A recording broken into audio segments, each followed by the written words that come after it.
தமிழ் நெஞ்சங்களுக்கு தமிழ் வணக்கம். திருக்குறள் அதிகாரம் 19 புறங்கூறாமை.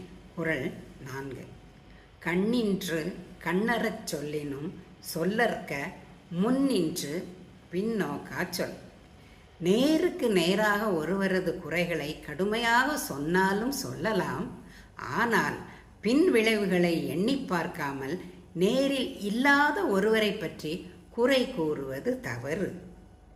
கண்ணின்று கண்ணறச் சொல்லினும் சொல்லற்க முன்னின்று பின்னோக்கா சொல்.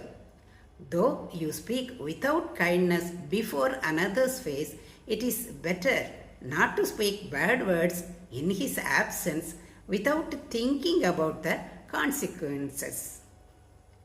கண்ணின்று கண்ணறச் சொல்லினும் சொல்லற்க முன்னின்று பின்னோக்கா சொல்.